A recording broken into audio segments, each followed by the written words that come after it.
제가 일단은 오늘 순서는 이제 1주부터 4주까지였으니까 그래서 처음에는 관광시장 동향이죠.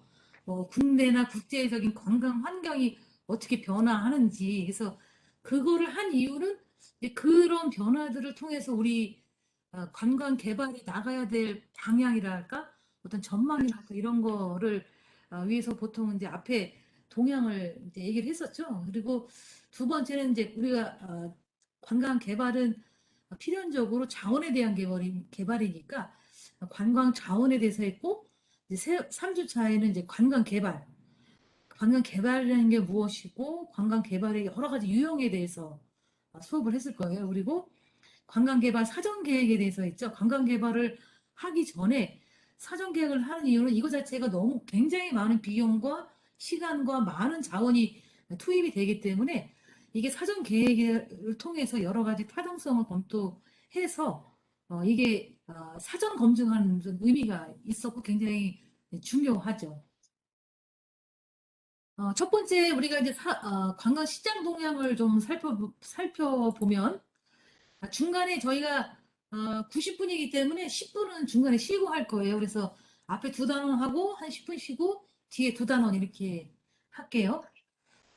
첫 번째 이제 관광 시장 동향에서 우리가 관광 개발이기 때문에 이 관광에 대한 거를 좀 정의를 이제 해봤는데 처음에 이제 그 관광이란 정의에 대해서는 이게 굉장히 좀 다양하게 학문에서도 다양하게 보지만 또 나라별로도 좀 관광을 정의하는 건 굉장히 좀 다양해요. 그래서 뭐 이 좀 극단적인 경우는 그냥 어떤 이동 행위로 보는 그런 것도 있지만 이 독일 같은 경우에는 이제 관광이라는 거를 어떤 지역에 일시적으로 체제하고 있는 사람하고 그 지역 사람들과의 어떤 관계의 총체다 이렇게 봤어요. 그래서 어떻게 보면 이 지역이라는 거를 또 그 중요하게 왜냐면 우리가 관광은 지역 주민을 잘 생각하지 않거든요. 뭐 최근에 와서는 달라졌지만 근데 이렇게 이제 정의를 했고 이제 스위스에 있는 그 학자 같은 경우에는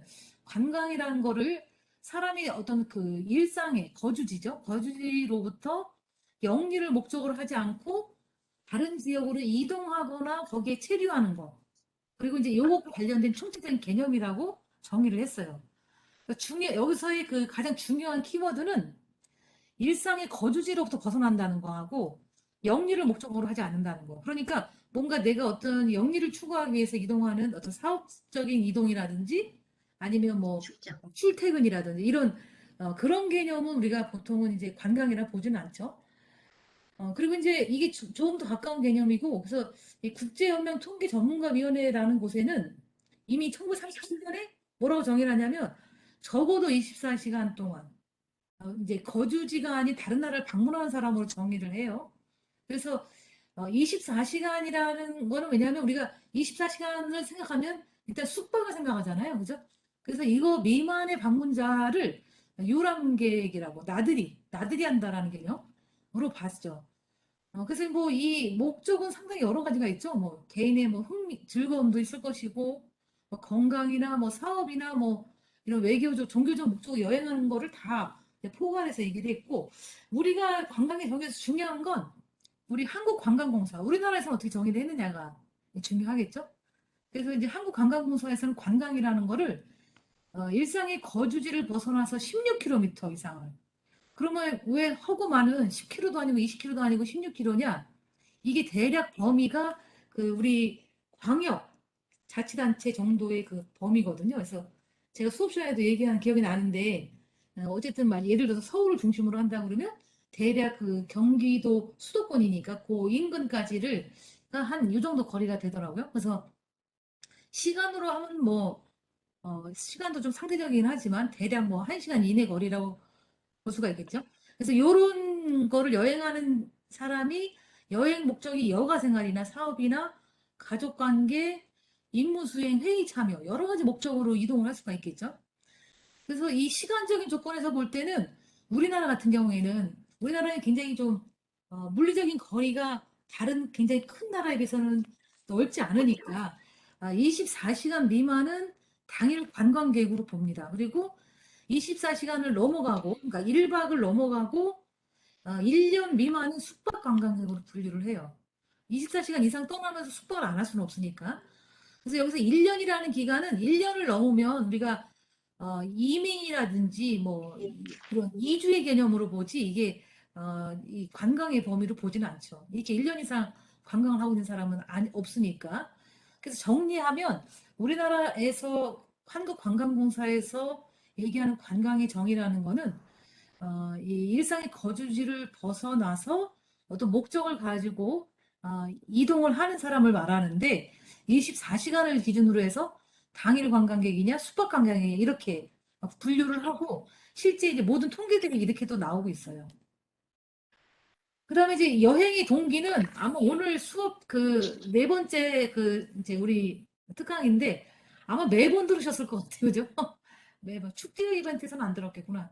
이 여행의 동기라는 거는 사실 굉장히 관광학도 그 관광을 전공하는 사람 입장에서 볼 때는 이게 상당히 궁금한 거거든요. 사람들이 왜 여행을 할까? 이거거든요. 그래서 이 동기라는 거는 사람들이 어떤 행동을 하는 어떤 심리적인 이유를 의미하기 때문에 이 동기에 대해서 제일 먼저 이 관광학 분야에서도 연구를 많이 했죠. 그래서 이제 토머스라는 사람이 여행의 동기를 크게 어떤 교육 문화적인 동기하고 어떤 휴식과 즐거움을 주는 동기, 그리고 인종적인 동기, 그다음에 이제 기타 동기로 나눠서 교육 문화적인 거는 우리가 어떤 다른 나라 사람들의 일상생활이 어떤지 궁금하기도 하고, 그리고 이제 어떤 행사에 참가하기도 하고, 그다음에 이제 뉴스에서 어떤 것들이 보도되고 있을 때 좀 궁금해서 그것을 이해하기 위해서 가게 된다는 거죠. 그리고 휴식과 즐거움은 이게 사실 굉장히 좀 제일 크지 않을까 저는 싶어요. 왜냐하면 어떤 그 목적을 가지고 가는 그런 여러 가지 동기들에서 중에서도 가장 여행스럽고 관광스러운 건 이게 아닐까 싶은데 어떻게 보면 일상생활로부터 벗어나는 거죠. 그리고 즐거운 시간을 가지기 위해서 그리고 내가 일상에서는 어떻게 보면 체험해 볼 수 없는 그런 낭만적인 경험들 이런 거를 이제 보통 그 꿈꾸잖아요. 그러다 보니 우리가 여행을 앞두면 굉장히 마음이 설레고 기대가 많이 되죠. 그다음에 인종적인 동기는 이제 가족의나 친구를 방문하는 거고, 기타 동기를 이렇게 굉장히 많이 넣었지만, 이 전형적인 이 동기보다는 요새는 이런 기타 동기들이 더 많은 것 같아요, 사실은. 뭐 스포츠라든지, 뭐 어떤 새로운 모험이라든지, 그죠?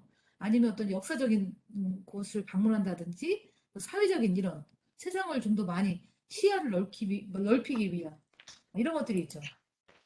근데 이런 관광 동기를 부여하는 요소에 대해서는 이제 이 호스트라는 사람은 아까 이제 뭐죠? 이렇게 휴식이나 오락적인 그런 동기를 부여하는 거는 당연히 우리가 일상적인 것에서부터 벗어나고 또 즐거운 시간을 갖고 어떤 모험이나 낭만적인 경험을 가지기 위한 거겠죠. 결국은 이거 자체가 그 동기를 만드는 것들이겠죠. 거기에다가 동기를 부여하는 요소들이 되겠죠. 그다음에 이제 문화 교육적인 요소는 다른 나라의 인종이나 문화를 보고, 그죠? 그다음에 이제 뭐 박물관이나 미술관에 대한 어떤 문화적인 욕구들, 그죠?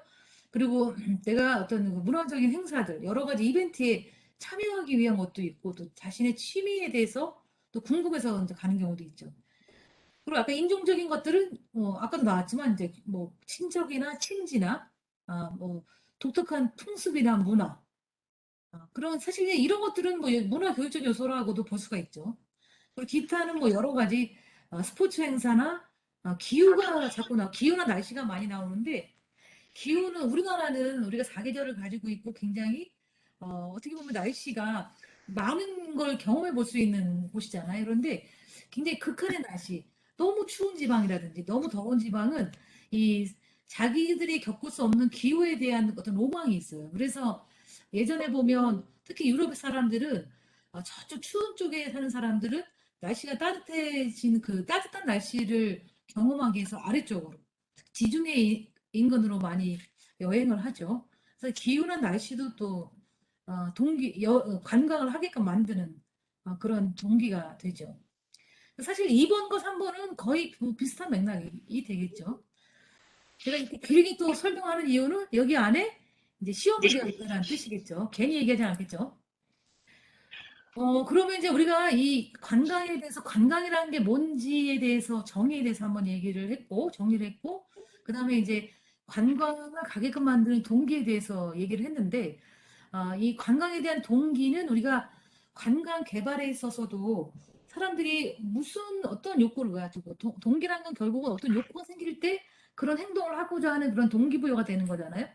그래서 그런 걸 이해하기 위해서 이렇게 얘기를 한 거고 또 하나는 이제 그거는 어떻게 보면 관광자들의 어떤 내재적인 측면이라고 하면 이런 우리의 그 환경에 대한 변화도 좀 이해를 해야 되거든요. 그래서 첫 번째는 이제 국제의 어떤 관광 환경의 변화에 대해서 우리가 이제 꽤 오랫동안 얘기를 했죠. 그래서 국제 관광 환경의 변화는 사실 이 환경에 대한 변화는 제가 어떤 수업이든지 꼭 이렇게 이 부분이 있거든요. 그 부분은 뭐냐면 그만큼 이제 관광 산업은 이 환경에 굉장히 민감하기 때문에 이제 그 관광의 어떤 주체가 되는 그 관광자도 마찬가지지만 관광 산업을 구성하는 여러 가지 요소들도 엄청나게 많은 변화가 오게끔 돼 있어요. 그래서 이제 환경의 변화라는 걸 꼭 이해를 해야 되는데 그래서 제가 국제 관광 환경하고 국내 관광 환경에 대해서 어떻게 변화하고 있는지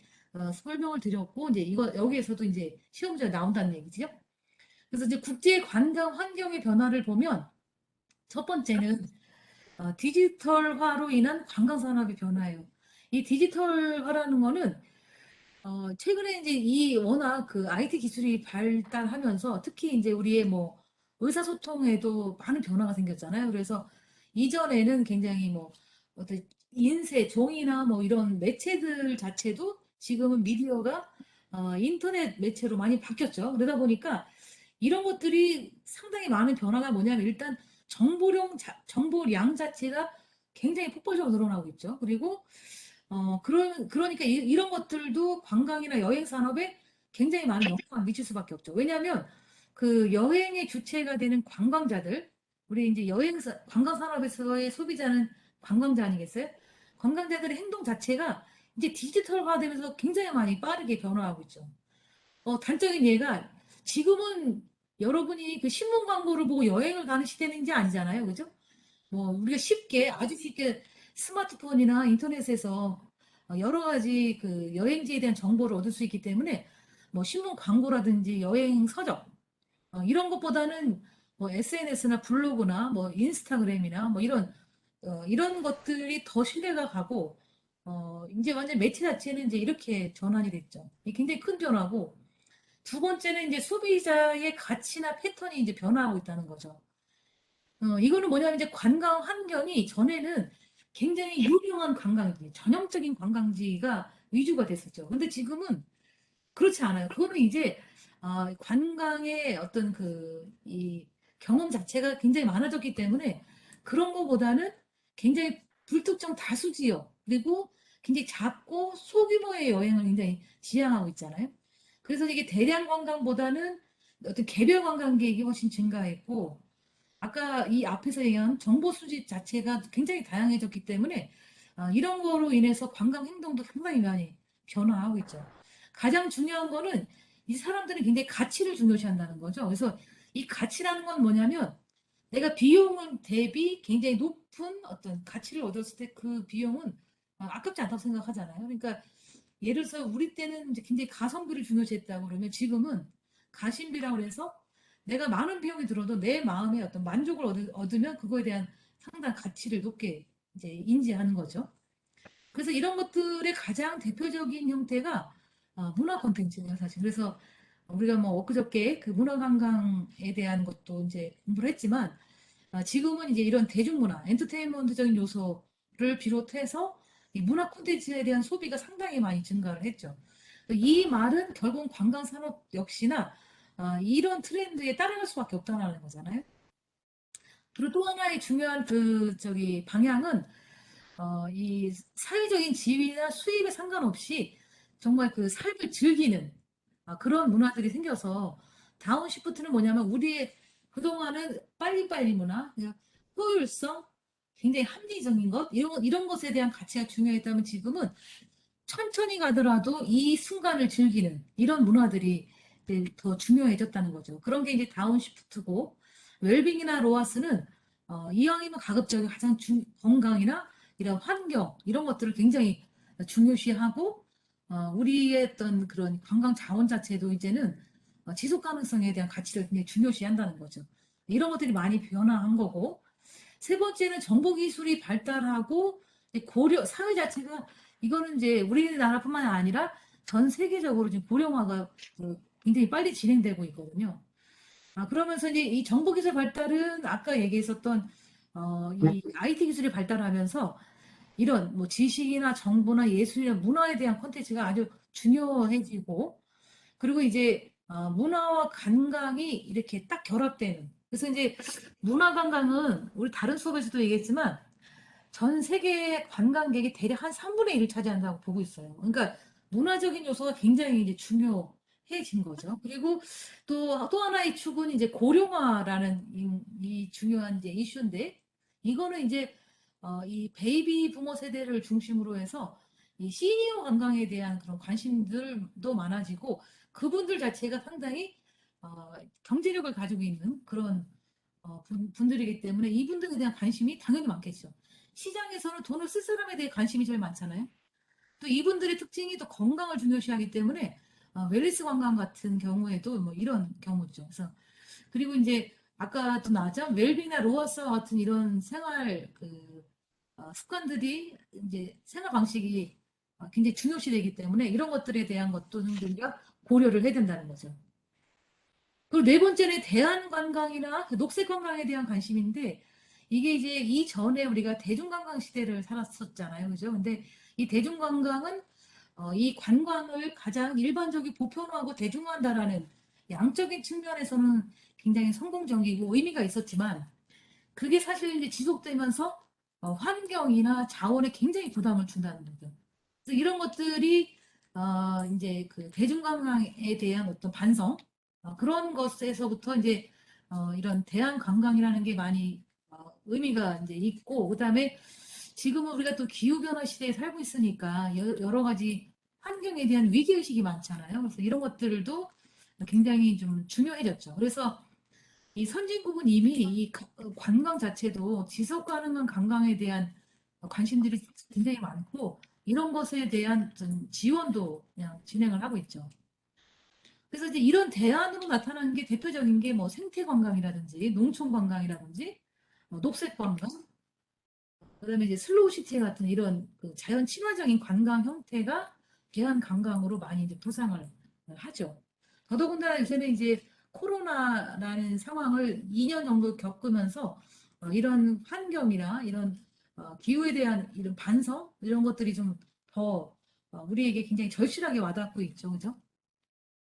그다음에 이제 국내 관광 환경의 변화를 하면, 처음 이제 우리 국제 관광 환경의 변화와 크게 다르진 않죠. 그래서 가치 소비를 하는 여행이 확산됐다라는 건데, 이게 이제 앞에서 나왔었던 여러 가지 그 새로운 부가가치를 창출하는 그런 다양한 그 부가가치 산업에 대한 그 이런 것들이 굉장히 중요시되고, 또 좀 아까 얘기했지만 이제 지속 가능한 관광에 대한 관심 역시도 우리에게 굉장히 관심이 많아졌고, 또 실제 관광 개발에서도 이런 현상들은 이제 굉장히 정책적으로도 많이 하고 있죠. 대표적인 게, 우리가 관광 개발할 때 예전에는 그냥 그 지자체나 중앙정부에서 계획을 세우고 끝이었거든요. 근데 지금 그렇지 않죠. 그 지역의 어떤 이해관계자나 특히 시민단체나 이런 여러 가지 그 이해관계자들의 얘기를 사전에 들어요. 듣고 공청회나 이런 걸 통해서 그런 걸 정책에 반영을 하죠.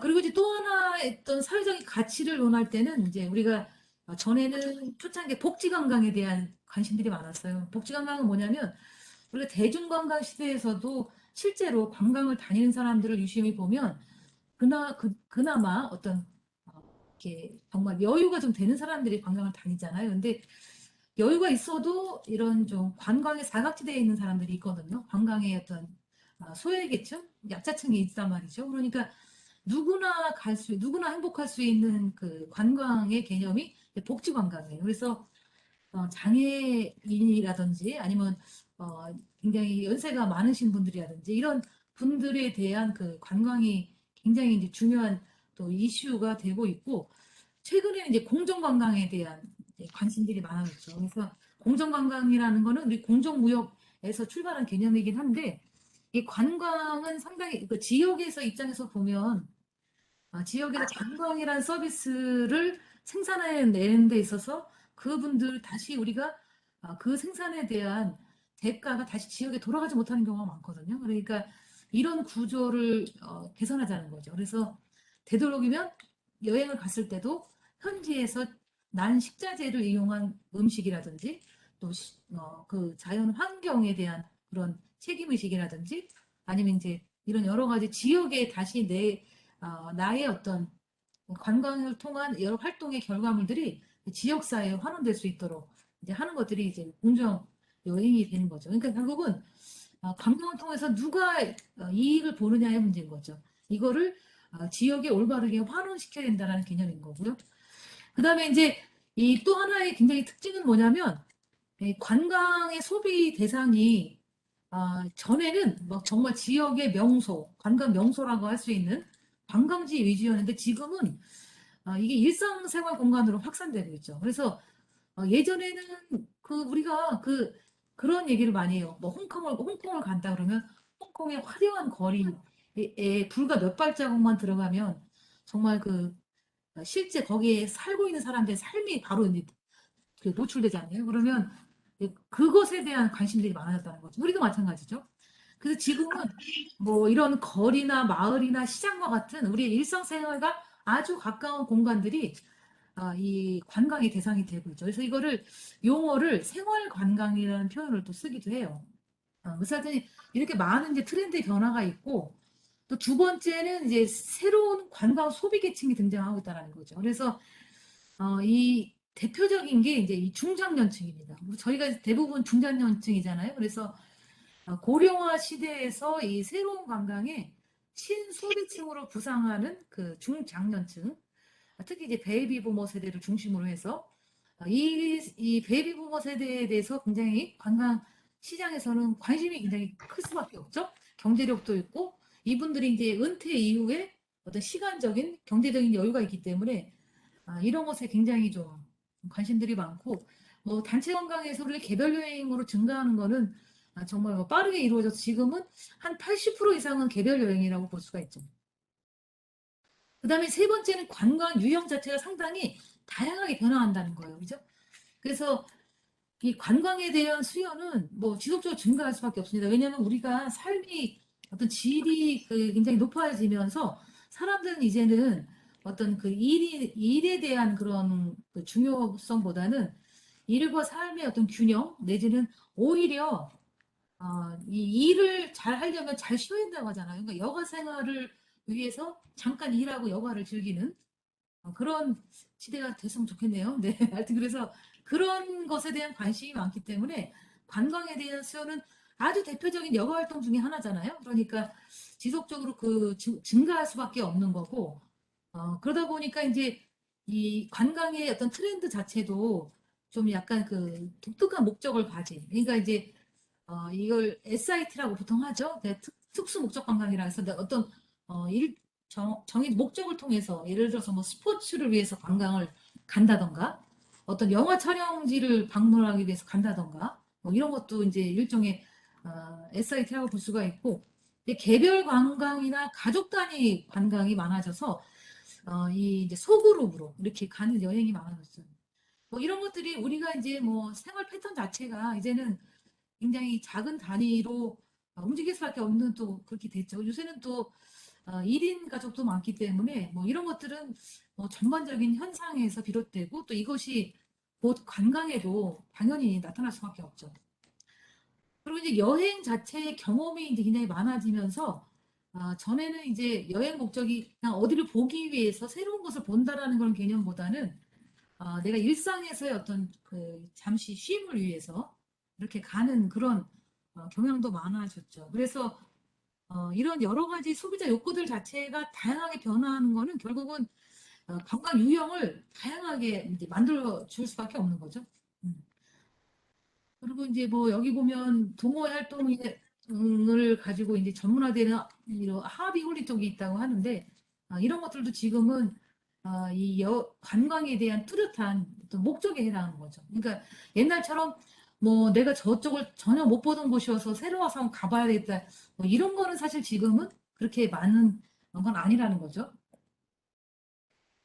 여섯 번째, 그래서 이러한 여러 가지의 국내, 국제의 그 환경 변화에 따라서 우리 이제 관광 자원을 개발은 앞으로 어떻게 이루어질 것인가라는 전망이에요. 그래서 첫 번째는 이제 모두를 위한 관광이라고 해서 우리 아까 저 복지관광도 얘기하고 공정관광도 얘기했는데 이 관광에 보다 많은 사람들이 참여해서 이게 사회적인 효과, 또 경제적인 효과를 극대화할 수 있는 이런 것이 굉장히 이제 중요한 방향이 될 것이고요. 그다음에 이제 무용지용이라 해서 여러분도 기억나시는지 모르겠는데 첫 시간이니까 가물가물하시죠? 그 무용지용은 뭐냐면 쓸모없는 곳에 쓸모인 거죠. 그래서 기존에 우리가 저거는 이제 오래되고 버려 좀 그 낙후된 이런 자원들이 다시 이제 활용되기 시작했잖아요. 그래서 우리가 이제 이런 건 보통 재생이라는 표현을 많이 쓰는데 이런 기존 자원을 활용함으로 해서 굉장히 여러 가지 이점이 있죠. 일단은 이제 어떤 자원을 새로 이렇게 만들어낸다는 건 엄청난 비용이 드는 건데 비용을 절감할 수 있고 또 토지 문제를 최소화할 수 있고 갈등을 좀 해소할 수 있다라는 게 굉장히 장점이죠. 그리고 이제 우리가 아까 뭐 거리나 마을이나 시장과 같이 일상 생활을 보고 싶어 한다라는 거는 뭐 굉장히 잘 인공적으로 깨끗하게 만들어진 이런 걸 보고 싶어 한 게 아니잖아요. 원래 있는 그대로의 그 지역 고유의 모습을 보고 싶어 하는 거잖아요. 그러다 보니 이제 이 도시 관광객들의 어떤 관광 수요도 그렇게 변화하고 있기 때문에 이런 것들이 어떻게 보면은 옛 것을 그대로 가지고 있으면서 그것을 현대적으로 잘 현대인의 그 욕구에 맞게 변화시키는 것이 굉장히 요새는 좀 트렌드이기도 합니다. 세 번째는 랜드마크인데 랜드마크는 여전히 중요하죠. 우리가 관광 명소가 굉장히 대형 유명한 관광지 위주가 아니더라도 어쨌든 여기에 대한 그 굉장히 좀 뭐랄까 그 고집이 있죠. 당연히 우리가 어떤 지역에 랜드마크가 있으면 그 지역을 한번 딱 떠올리는 그런 이미지 역할을 하기 때문에 여기에 굉장히 또 목숨을 걸죠. 지자체에서. 대표적인 게 출렁다리 아니니까 출렁다리. 그래서 그 출렁다리가 우리는 뭐 가장 긴 거가 나타나면 뭐 더 긴 거, 뭐 어떤 거는 더 높은 거, 아니면 뭐 양쪽에 이렇게 어떤 구조에서의 다른 거, 뭐 여러 가지 형태로 이렇게 목숨을 또 거는 이유가 이 랜드마크에다 투자를 하면 어쨌든 공간에 대한 이미지를 형성할 수가 있거든요. 그러니까 굉장히 좀 거기에 집착을 하는데 그게 성공하려면 그런 랜드마크가 거기에 있어야 되는 이유가 있어야 되는 거거든요. 그래서 그 랜드마크가 거기에 있을 수밖에 없는 이유라는 거는 결국은 이 스토리에 있는 거예요. 거기에 어떤 역사적인, 문화적인 자원을 바탕으로 해서 스토리텔링을 하고 거기에 어떤 프로그램이라든지 거기에 어떤 이벤트하고 잘 결합이 됐을 때 우리 랜드마크는 좀 성공적인 게 될 수 있죠. 엄청난 예산을 투입을 하는데 그게 나중에는 굉장히 오히려 흉물이 되는 경우도 많이 있잖아요. 그다음에 이제 또 하나는 뭐냐면 축은 스토리텔링입니다. 스토리텔링은 이 스토리가 가지고 있는 굉장히 큰 힘이 있죠. 이거는 이제 인간의 감성 요소를 하기 때문에 그리고 또 인간의 어떤 사고는 어떤 맥락적 사고를 하기 때문에 정보를 받아들일 수는 한계가 있지만 우리가 어떤 맥락을 통해서 이야기 형태로 들어오는 정보는 훨씬 더 기억을 오래 한다는 거예요. 그래서 이런 것들은 바로 이제 가장 전형적인 이제 문화 콘텐츠 산업의 기본적인 요소이기도 하고 이런 이야기를 스토리를 중심으로 하는 어떤 시설이 됐던 프로그램이 됐던 이벤트 이런 것들이 잘 연계되어야 이게 공간의 어떤 이미지를 형성할 수가 있죠. 그죠? 그다음에 이제 또 하나의 그 중요한 방향은 감성 콘텐츠예요. 그래서 우리가 지금 그 포스트 모더니즘 시대에 살고 있기 때문에 이제 모더니즘 사회에서는 이성적인 사고, 합리성, 효율성 이런 게 중요했다면 우리는 지금 이제 포스트 모더니즘 사회에 살고 있고 여기서는 이제 그런 것에 어떤 문제나 한계를 우리가 많이 경험했기 때문에 이제는 사람들은 이성보다는 감성에 호소하는 것을 더 많이 받아들입니다. 그래서 이 감성 마케팅이라고 하죠. 이런 감성에 호소하는 마케팅을. 그래서 이런 거는 뭐 시대의 흐름이기도 하고 세계적인 트렌드이기도 해요. 그래서 이 마케팅 기법들도 전에보다 보면 지금은 이 감성에 호소하는 마케팅 기법을 많이 씁니다. 그래서 이제 이 감성 마케팅이라는 거는 사실 감성이 눈에 보이진 않지만 이런 감성이나 취향을 이렇게 이미지화해서, 그러니까 색채나 형태로 형상화해서 이렇게 호소하는 이런 소구하는 이런 어필하는 거죠. 이게 이제 감성 콘텐츠가 되겠습니다. 이런 콘텐츠들이 성공을 하죠. 대표적인 그 광고 CF가 어머님 댁에 보일러 놔드려야겠어요. 이거는 사실 정보가 아니잖아요. 그죠? 근데 우리는 그 보일러 광고를 떠올리면 그 광고를 딱 떠올리잖아요. 이런 것이 이제 감성에 호소를 하는 거죠. 이렇게 길게 얘기를 한다는 건 시험에 나온다는 얘기겠죠. 네, 도시 재생과 도시 관광의 측면입니다. 아까도 얘기했지만 전에는 도시 개발, 도시 재생에서 관광에 관심이 없었어요. 왜냐하면 그 사람들은 하드웨어적으로 얼마큼 효율적으로 공간을 합리적으로, 합리적인 말 이제 효율적이고 공학적으로 잘 설계하느냐 이거에 관심이 있었는데 요즘은 그렇지 않습니다. 이게 모든 트렌드가 감성적이고 이야기가 중요하고 이렇게 문화적인 그런 것들이 중요하다 보니 최근엔 도시재생의 주제도 다 문화적인 것으로 이게 컨셉이 맞춰져 있습니다. 그래서 이 도시가 가지고 있는 여러 가지 기능 중에서도 이런 문화적인 이런 것에 대한 그 색을 많이 입히려고 해요. 근데 그런 쪽에 공공의 어떤 자원들을 많이 투입을 하고 그래서 이제 이런 것들은 어떻게 보면은 이제 그 지역이 스스로가 자생적으로 성장할 수 있는 기반을 이제 마련해 주기 때문에 이런 것들은 굉장히 중요한 그 작업이 되기도 합니다. 제가 너무 오래 얘기했죠? 그래서 한 40분 정도 벌써 얘기를 했네요. 너무 길었는데요? 지금 이제 이 관광 자원에 대해서는 우리가 이제 어떻게 보면 이 분류가 많아서 여기까지는 해야 되는데 제가 너무 오래 얘기했네요. 자원에 대해서 좀 분류를 해보면 일단 이 우리 관광 자원은 여러 가지 분류 방식이 있는데 이제 관광객 중심의 분류가 있습니다. 그래서 이제 첫 번째는 이용자 중심형이에요. 그래서 이용자 중심이라는 거는 실제 그 관광 자원을 이용할 수 있는 이용자 입장에서 보겠다는 거잖아요. 그러니까 당연히 일가구에 쉽게 접근할 수 있고 뭐 소규모 공간이나 시설도 소규모겠죠. 그리고 좀 일상적인 여가 공간에 가까운 그죠? 그래서 뭐 도심에 있는 공원이라든지 실내 수영장이라든지 이런 것들은 굉장히 우리 일상에서 흔하게 접할 수 있는 곳이어야 된다는 거고 중간형은 거기에서 거리가 약간 떨어져 있는 뭐 거주지에서 한두 시간 정도? 그래서 이제 주말이나 뭐 당일날 이렇게 이용할 수 있는 피크닉이나 이런 수영이나 낚시와 같은 거고 자원을 중심으로 보면은 우리가 사실 이제 그 도심이나 뭐 주거 지역은 자원 자체가 그대로 원래 형태로 이렇게 있을 수는 없잖아요. 그러니까 이 자원 중심은 자원이 가지고 있는 가치 중심을 두는 겁니다. 그래서 여기서 무엇을 할 것인가 보다는 거기에 무엇이 있느냐가 더 중요하죠. 그래서 좀 원시 지역에 좀 위치를 하고 규모가 좀 크죠. 그래서 우리가 뭐 국립공원이나 그죠? 산림이나 이런 원시림들은 상당히 도심에서 멀리 떨어져 있는 곳에 있겠죠. 그리고 이제 문화관광 자원은 우리가 이제 문화관광 자원은 또 여러 가지 종류가 있는데 사찰 및 민속 자료의 경우에는 이제 사찰이나 장승이나 동제, 성곽 등이 이제 포함이 되겠죠. 그래서 사찰은 우리가 보통은 이제 이 조선시대 이후에는 불교가 다 산으로 이제 사찰이 산 속에 들어가면서 산사 형태로 많이 이제 이루어져 있잖아요. 그러다 보니 산과 계곡과 좀 조화를 이루고 있는 편이고 여러분 삼보사찰은 기억하시나요? 그죠? 통도사, 해인사, 송광사입니다. 이거가 좀 은근 헷갈려요. 워낙 유명한 절들이 많아서. 그래서 제가 굉장히 유치한 방법을 생각해냈어요.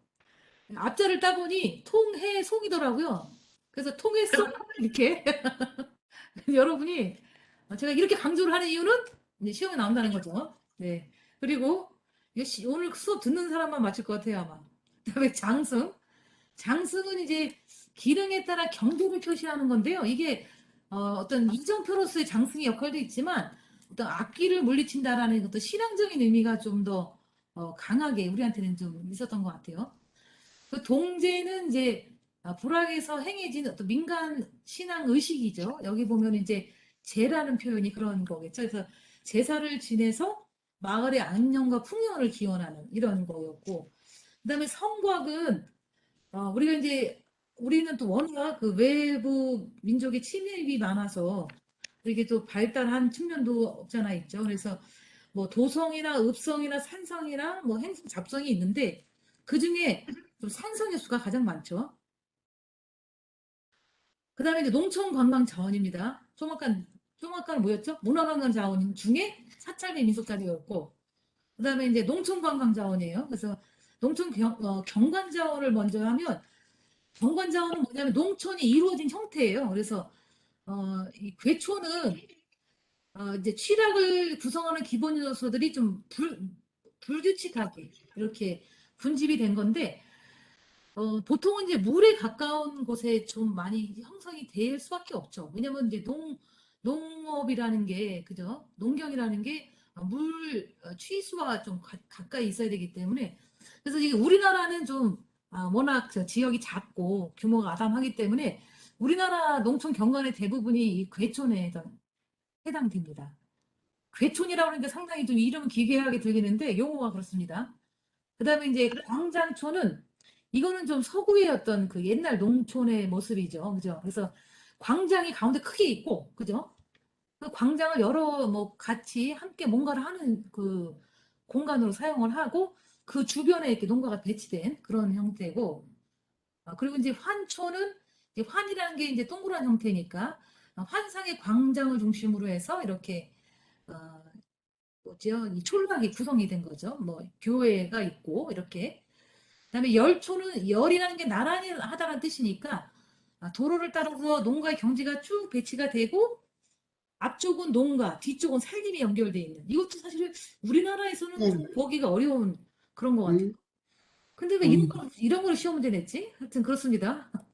그다음에 위락관광자원인데요. 여기까지 하고 좀 쉬어야 되겠네요. 아이고 저도 힘드네요. 그다음에 이제 위락관광자원인데 위락이라는 말이 그 뭐죠? 이게 이걸 뭐라고 해야 되지? 어, 논, 용어가 안 떠오르네. 그 위락이라는 게 저는 위락이라는 말이 좀 용어가 마음에 안 들긴 하는데 하여튼 뭔가 즐거움을 뜻하잖아요, 그죠? 어, 레크레이션. 레크레이션. 그 이제 레크레이션 맞아요. 그런데 이제 이거에 대한 자원들이 많이 있는데 그 중에서도 리조트를 이제 얘기할 수가 있는데 리조트는 크게 이제 목적지 리조트하고 복합 리조트가 있습니다. 그래서 목적지 리조트는 리조트에 방문하면서 그 안에서 웬만한 활동을 다 할 수 있는 그런 시설을 말하죠. 그래서 그 안에 뭐 쇼핑과 뭐 테마파크나 카지노나 여러 가지 이런 것들이 포함되어 있는 거고 요새는 이 규모가 더 확장되고 복합적으로 이루어진 게 이제 복합 리조트입니다. 그래서 규모가 상당히 좀 크죠. 거기에 뭐 숙박도 있고 심지어는 그 안에 해변을 끼고 있는 경우도 있죠. 그다음에 뭐 스키장이나 골프장을 가지고 있는 경우도 있고, 그다음에 뭐 테마파크나 이런 게이밍 시설, 카지노가 있는 경우도 있죠. 이런 것들을 이제 포함하는 목적지 리조트라고 할 수가 있는데, 이게 이제 최근에는 마이스 시설이나 엔터테인먼트 시설을 안에 복합적으로 보유하면서 굉장히 규모도 커지고 이제 그렇게 돼 있죠. 대표적인 게 싱가포르에 있는 마리나 베이 샌즈가 그렇죠. 그 안에 뭐 맞아. 별게 다 있죠. 카지노도 있고, 뭐 숙박 당연히 있고, 뭐 심지어 뮤지엄도 있잖아요. 그 안에. 그러니까 여러 가지 이런 복합 공간들이 있는 거를 이제 복합 리조트라고 한다는 겁니다. 먼저 이 관광 개발을 하는 목적이 있겠죠. 우리가 관광 개발이 어떤 목적을 가지고 이제 하느냐에 따라서 굉장히 결과가 달라지잖아요. 근데 가장 첫 번째 목적은 관광객의 만족을 증대시키기 위한 거죠. 뭐 어쨌든 이 관광이라는 것은 관광객이 있어야 이게 일어나는 현상이니까 그래서 이제 관광객을 어떤 그 주체로 놓고 보면 관광객의 만족을 증대시켜 주는 거는 굉장히 중요하죠. 그래서 관광 개발을 할 때 이 관광객들이 어떤 거를 원하는지에 대한 그런 분석이 꼭 필요합니다. 그리고 두 번째는 지역 경제를 활성화시키죠. 관광을 개발을 하면. 왜냐하면 이제 관광 개발을 통해서 여러 가지 뭐 인프라도 구축을 하지만 여러 가지 뭐 투자도 이루어지고 또 소비가 관광객이 왔을 때 소비가 이루어지니까 뭐 여러 가지 지역에 기여할 수 있는 소득 증대나 고용 창출 효과가 있죠.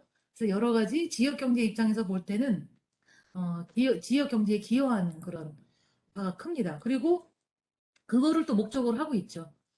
그리고 세 번째는 지역민의 어떤 삶의 질 향상이 또 있습니다.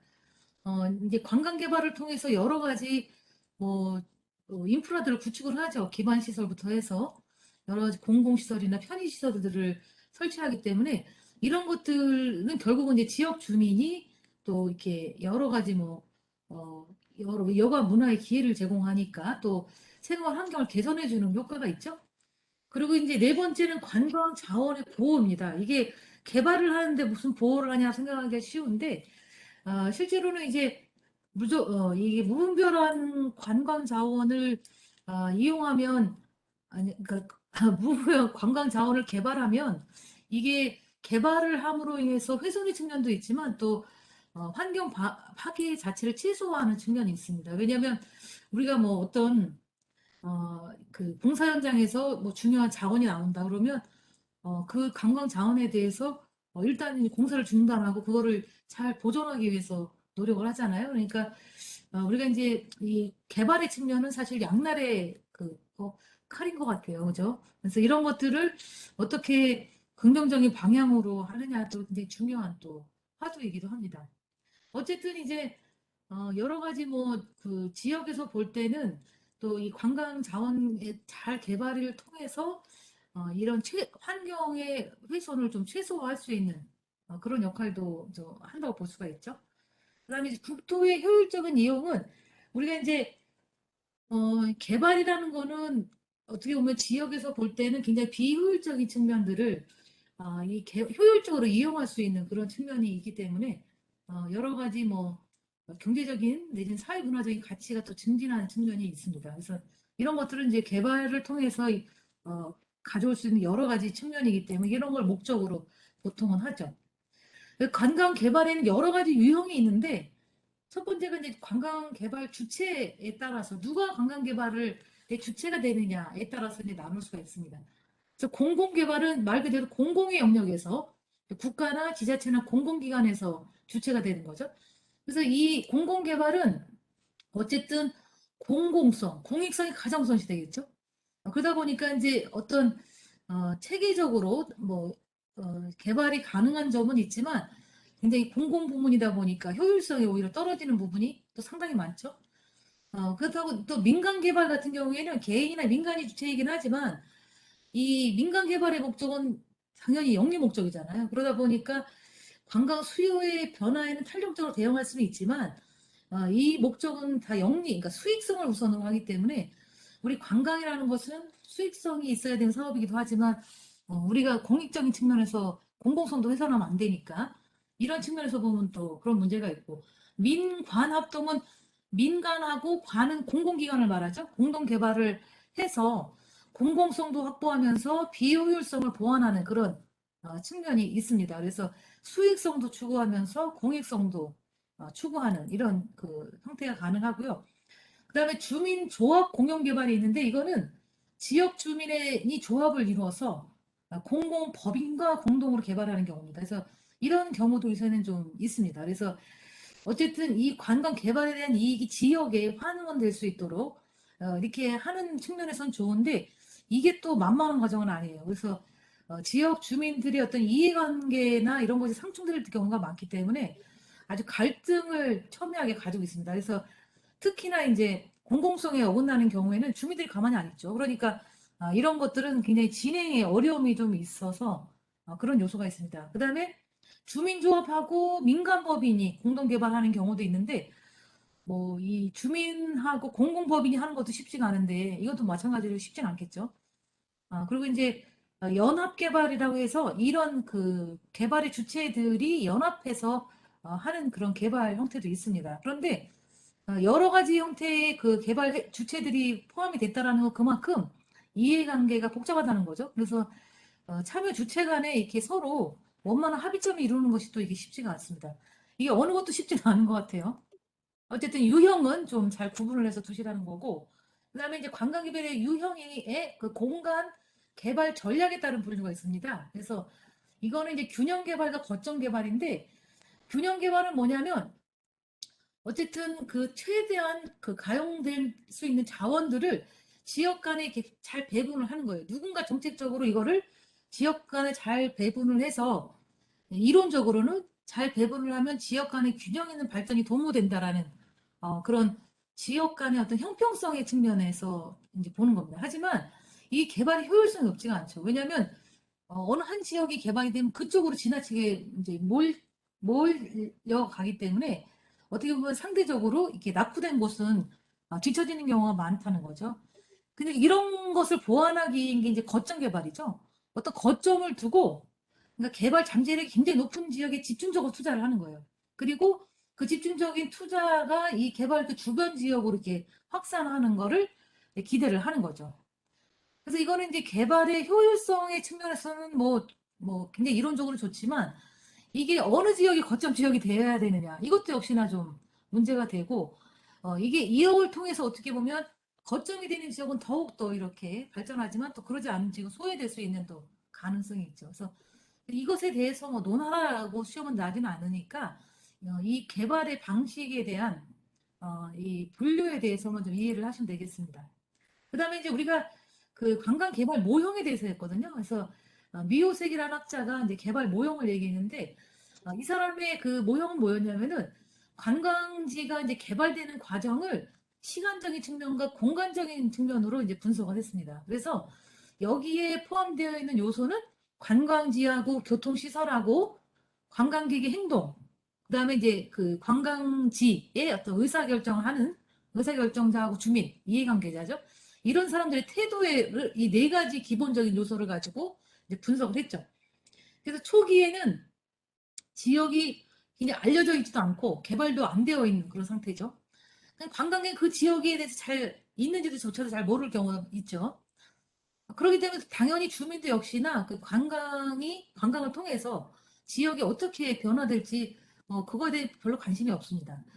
근데 이제 이런 것들이 서서하게 이제 진행이 되면서 관광객이 그 지역을 알아가기 시작해요. 그리고 관심을 가지면서 그 지역의 변화가 시작되죠. 그래서 기반 시설들이 건설이 되기 시작하고 관광 산업이 이제 나타나기 시작하죠. 성장하죠. 그래서 이제 복잡하고 계층화된 리조트라든지 뭐 교통 시스템이 등장을 합니다. 근데 후기에 가면 이제 지역 주민들의 태도가 아주 다양하게 나타나죠. 그래서 여러 가지 뭐 그 토지를 이용하는 패턴도 굉장히 변화하기 때문에 관광 시설들이 굉장히 잘 개발된 관광지는 포화 상태에 이르게 됩니다. 그래서 이런 관광 시설들이 나름의 어떤 위기를 가지고서 이제 시장을 구성을 하죠. 그래서 이거는 이제 이 상태가 되면 여기에 대한 어떤 통제가 잘 안 되면 이제 어떤 여러 가지 이제 문제도 발생을 하게 됩니다. 그래서 미유색의 개발 모형이 뭔지를 좀 잘 기억을 해 놓으시고, 그다음에 이제 우리 아까 그 공공 개발의 그러니까 관광 개발의 목적을 얘기했는데 공공 부문에서 개발을 할 때 이건 목적이에요. 공공 부문. 그러면 이제 첫 번째 경제적인 측면인데 뭐 여러 가지 측면이 있죠. 우리가 이제 국내에 큰 관광지나 관광 단지를 개발할 경우에는 이런 걸 염두에 두고 개발을 한다는 거죠. 국제 수지 개선이라든지 지역 경제의 활성화라든지 지역의 발전이라든지 이런 것에 대해서 굉장히 목적을 가지고 하고 있고 여러 공공재적인 성격의 시설을 보통 설치를 하겠죠. 여러 기반 인프라를 구축을 하고 그다음에 환경적인 측면에서는 아까도 환경적인 측면에 어떤 그 보호의 측면이 있다 했잖아요. 그래서 무분별하게 이용해서 이제 환경 훼손을 방지하는 측면이 있죠. 그다음에 사회적인 측면은 다양한 계층에게 관광 기회를 제공하는 겁니다. 그래서 우리 제일 앞에 복지관광 얘기를 했는데 특히나 이제 소외 계층에게 동등한 관광 기회를 제공할 수 있는 이제 굉장히 공공적인 측면에서 개발을 하는 거죠. 그다음에 정치적인 측면에서는 예를 들면 뭐 국가나 지역의 이미지를 개선하기 위한 목적인데 이런 목적도 있을 수가 있습니다. 그래서 네 가지 측면의 목적을 좀 잘 이해를 해두시고요. 그다음에 관광 개발의 요소입니다.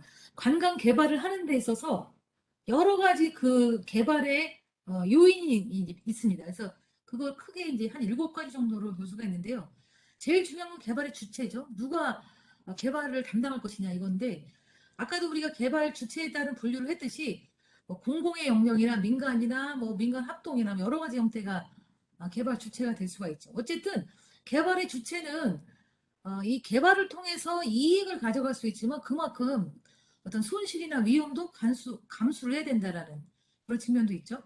그 다음에 개발의 주체와 함께 협력자도 있습니다. 그래서 협력자는 이 관광 개발 자체는 상당히 그 복합적인 활동이기 때문에 여기에 요구되는 전문성이 굉장히 이제 많죠. 그래서 이런 것에서 이제 전문가들로 구성된 보통 팀으로 이제 구성이 돼 있죠.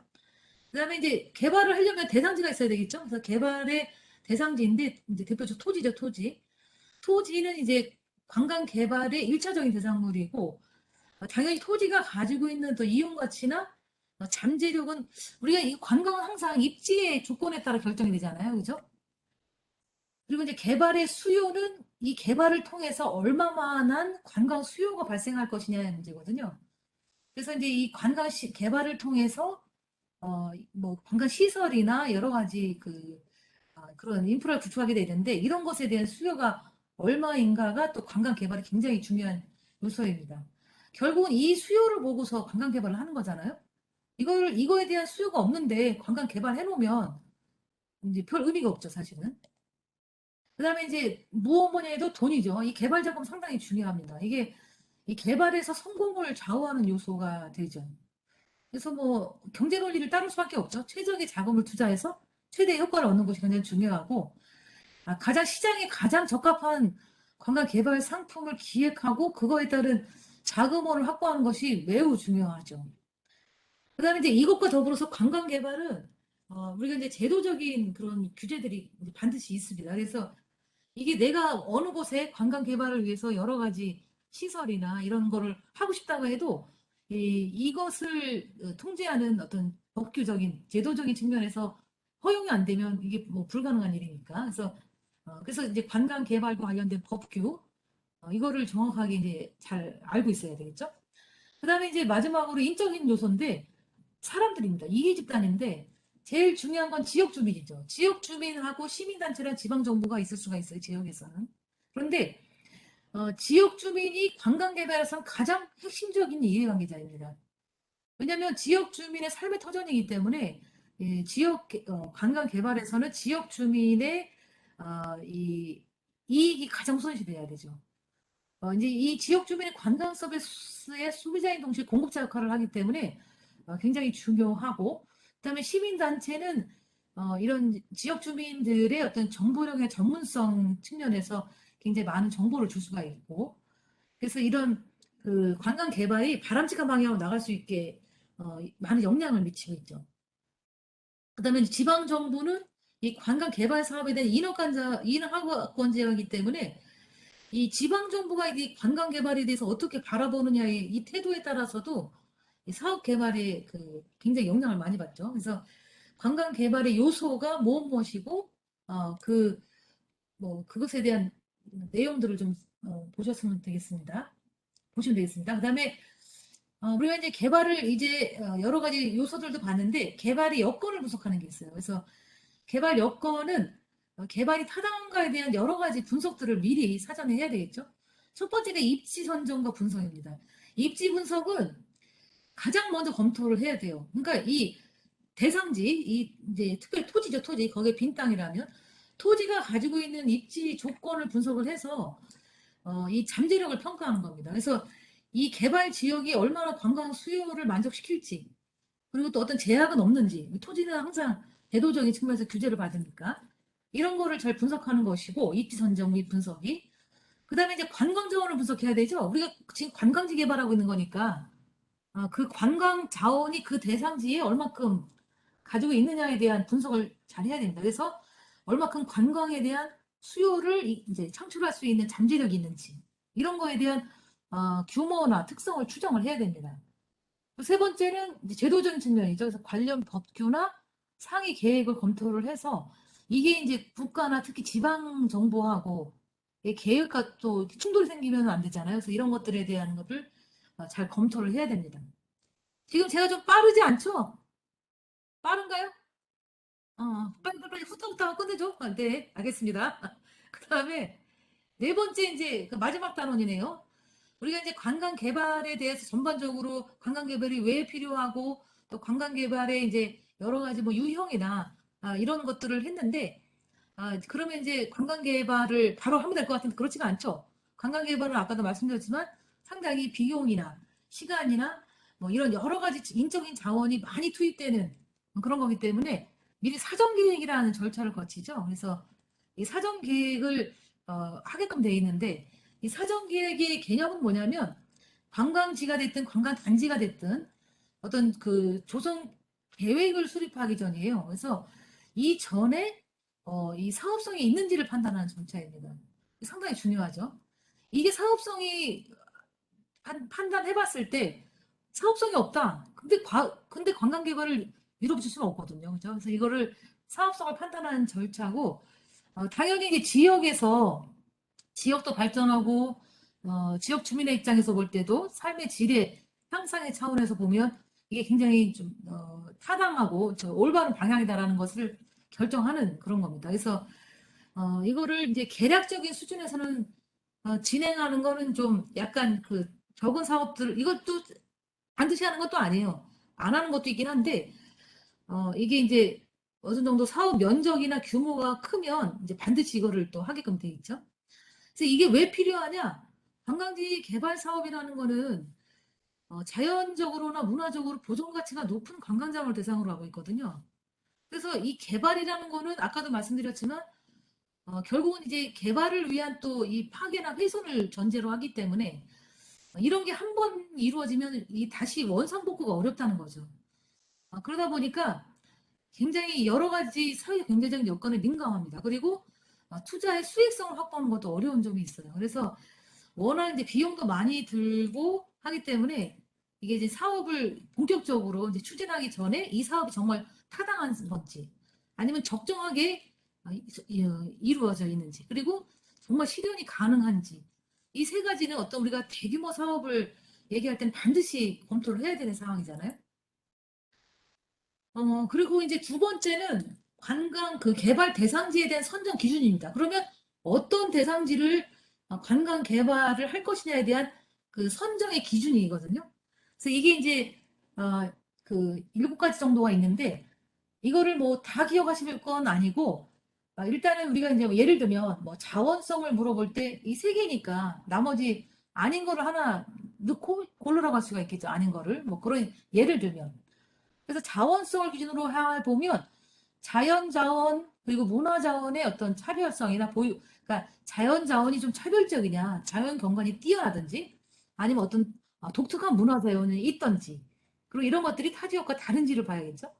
이 환경성은 이 경관을 의미하는 거거든요. 그래서 대상지 경관이 굉장히 매력적인지, 그다음에 이제 주변 경관이 좀 쾌적한지, 자연 생태적인 가치를 가지고 있는지, 아니면 이것이 개발됐을 때 굉장히 주변에 그 부정적 영향을 미친다든 이런 여러 가지 환경과 관련된 걸 또 반드시 또 잘 기준으로 봐야 됩니다.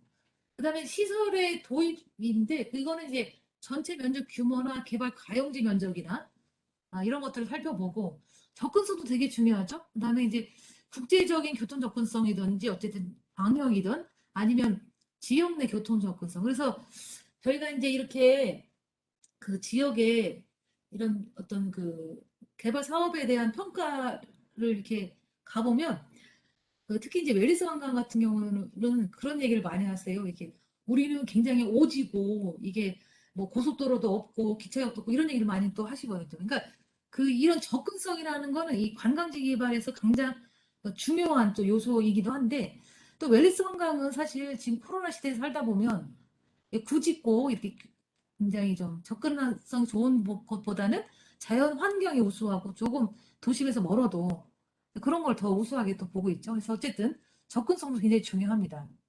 그다음에 공공성은 역시 관광 개발의 가장 중요한 목적이기도 하니까 지역 경제를 활성화할 수가 있나? 그리고 주변 지역과 연계 발전할 수 있는지 이런 것에 대한 걸 기준을 가지고 봐야겠죠. 그다음에 개발이 용이한지도 봐야 됩니다. 일단 부지 확보를 굉장히 경관이 우수하고 하는데 이게 대부분 사유지고 예를 들면 이 부지 확보가 굉장히 어렵다. 그러면 그 개발 자체가 이미 시작부터 굉장히 어려운 상황이라는 거는 누구나 알 수 있죠. 그래서 이런 것들에 대한 거를 잘 기준으로 삼아야 되고, 예를 들면 그게 거기가 사용할 수 없는 규제가 되는 지역이다. 이러면 또 곤란하죠. 그다음에 경제성입니다. 경제성 같은 경우에는 이제 초기 투자비 규모나 수익 창출 가능성, 그다음에 잠재 시장, 경제성도 굉장히 중요하죠. 그리고 이제 이게 6번이네요. 8번인데, 그죠?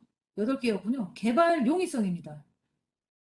아, 이거 아니다. 이게 이 6번이 다시 나왔네. 네, 급하게 하다 보니. 죄송합니다. 8번, 이 밑에 거는 안 보이는 걸로. 네, 넘어가겠습니다. 그 다음에 네 번째는 이제 우리가 관광지 개발 컨셉이에요. 우리가 이제 관광지를 개발할 때 이 또 컨셉이 굉장히 중요하잖아요. 그래서 이 컨셉은 우리 여러분이 관광지하고 관광단지가 뭔지에 대한 부분이 제일 앞에 나왔었죠. 그래서 이거를 지금 오늘 그 특강에서는 정리를 하진 않았는데 관광지를 개발할 때와 관광단지를 개발할 때가 좀 다릅니다. 그래서 이제 개발 컨셉을 정할 때는 처음에 아이디어를 모집을 해요. 그러면 이제 이 아이디어는 관광지 같은 경우에는 지역 특성이나 대상지 자원을 활용한 아이디어를 발굴하게 됩니다. 근데 이제 관광단지는 대상지의 특성이 따로 없습니다. 왜냐하면 넓은 면적을 굉장히 계획적으로 이렇게 조성을 하기 때문에 이거 자체가 거의 그 공간이 새로 태어난다는 거랑 다를 게 없죠. 그러다 보니까 특별한 아이디어 범위는 없습니다. 그리고 개발 컨셉은 관광지는 지역의 어떤 공공성이 굉장히 중요한 측면입니다. 그래서 국민이 누구나 이용할 수 있는 공공성이 중요하고 그래서 랜드마크를 만약에 우리가 필요하다면 이 자원적인 측면이 굉장히 중요합니다. 굉장히 우리가 어디서도 볼 수 없는 그런 굉장히 좋은 자연 경관이 됐든 이런 시설이 됐든 이런 것 쪽에서 측면에서 보고 관광 단지는 어떤 테마나 컨셉의 특성이 강한 시설이 중심이 됩니다. 그래서 랜드마크 같은 경우는 시설적인 측면이 강조가 되죠. 예를 들어서 어느 저기 지역에 가면 그 지역에서만 볼 수 있는 굉장히 독특한 이제 그런 것이 이제 랜드마크잖아요. 그다음에 공간은 관광지 같은 경우 관광 단지보다 상대적으로 좀 용지가 작죠. 그러다 보니까 이제 컨셉 간의 어떤 연계성이나 통일감이 중요하고 관광 단지는 부지 규모가 크니까 이 지역별로 이쪽 지역은 무슨 존, 이쪽 지역은 무슨 존 이런 식으로 하기 때문에 연계성도 중요하지만 이거 자체가 어떻게 다른지도 좀 중요하죠. 왜냐하면 테마별로 나눠놨는데 여기나 저기나 차이가 없다. 이런 것도 의미가 없잖아요. 그래서 이 관광지 개발과 이 관광 단지 개발에서는 관광지 개발의 컨셉이 좀 이렇게 차이가 있다라는 거를 좀 이해를 해두시면 되겠습니다. 마지막입니다. 마지막일 거예요, 아마 이게. 아니군요. 마지막이 아니고요. 마지막 전입니다. 이거는 뭐냐면 우리가 이제 그러면 관광지 개발을 이제 하기로 했어요. 그러면 이제 이거는 공급 규모를 우리가 선정을 하죠. 그래서 공급 규모를 어느 정도의 규모로 할 것인가의 그런 개념인데 이게 그게 이제 어떻게 보면은 시설이 될 수도 있고 어떤 부지가 될 수도 있고 그죠? 여러 가지 편의 시설의 측면도 될 수가 있겠죠. 그래서 이런 것들을 정하는 원단이라는 개념이 있어요. 그래서 이 단위 개념이죠. 처음에가 이제 공간 원단인데 공간 원단위는 공간이니까 그 한 사람당 관광자가 방문했을 때 방문에 한 사람당 요구되는 그 관광지의 토지 면적입니다. 그래서 이거는 관광지가 됐든 스키장이 됐든 휴양림이 됐든 그 넓은 면적의 방문객들 한 명에 필요한 그 면적을 이제 공간 원단이라고 하고 시설 원단위는 시설이니까 1인당 요구가 되는 관광 자원 건축물의 면적입니다. 예를 들어서 박물관이나 미술관이나 수족관은 이렇게 넓은 그런 공간의 개념이 아니라 시설의 개념이잖아요. 그래서 여기는 1인당 얼마큼의 면적이 필요한지 이게 이제 시설 원단이고 단위 시설 원단위는 1인당 또는 우리가 이제 대표적인 게 주차장인데 방문 차량당 요구되는 그 시설의 면적입니다. 그래서 예를 들면 주차장이라든지 화장실이라든지 취사시설이라든지 이런 거는 이제 단위 시설 원단위가 되겠죠. 그래서 이거 세 개 중에 하나가 시험에 나오겠죠. 그 다음에 이제 진짜 마지막입니다. 이게 사업 타당성 검토인데요. 사업에 대한 타당성을 검토할 때 우리가 가장 핵심적으로 검토해야 될 거는 뭐냐면 이 이제 사업 그 추진 체계를 설정하고 투자 계획을 수립하고 손익 추정, 현금 흐름 계획, 사업 타당성, 그리고 파급 효과를 분석하는 거죠. 이게 핵심이라고 할 수 있나요? 전체 다네요, 진짜 그죠? 이거는 사실 이런 거는 이제 우리가 일반 사업을 할 때도 굉장히 중요한, 우리가 일반 경영을 할 때도 굉장히 중요한 거죠. 그래서 이제 이런 타당성을 분석을 하는 건데, 이제 제가 얘기하려고 하는 건 이 타당성의 유형이에요. 그래서 무엇을 관점으로 해서 보느냐인 건데, 첫 번째가 경제적인 타당성이고, 두 번째는 재무적인 타당성을 봐야 됩니다. 그래서 이 경제적인 타당성이라는 거는, 이제 공공사업의 비용과 편익을, 이런 사회적 입장, 그러니까 국가의 입장에서 측정을 하는 거예요.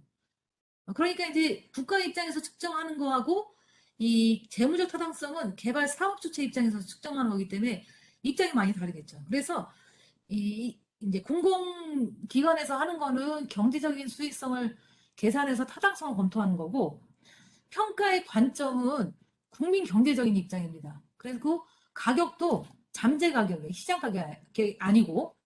근데 이제 재무적인 타당성 일반 그 개별 사업 주체 입장에서 측정을 하는 거거든요. 그래서 실제 이건 정말 그 금전, 그러니까 비용, 현금 흐름이죠, 현금 흐름. 이거를 추정하고 이거를 통해서 수익성을 계산하고 타당성을 검토하는 겁니다. 아주 어렵죠. 우리는 이런 거 잘 안 해보고 살잖아요, 그죠? 근데 이제 어쨌든 평가의 관점은 이게 이제 개별 사업 주체의 입장이고 측정 가격은 시장 가격을 중심으로 합니다. 그래서 이 두 가지의 좀 차이를 좀 이해를 하시는 게 이제 요 내용에서는 이제 중요하죠.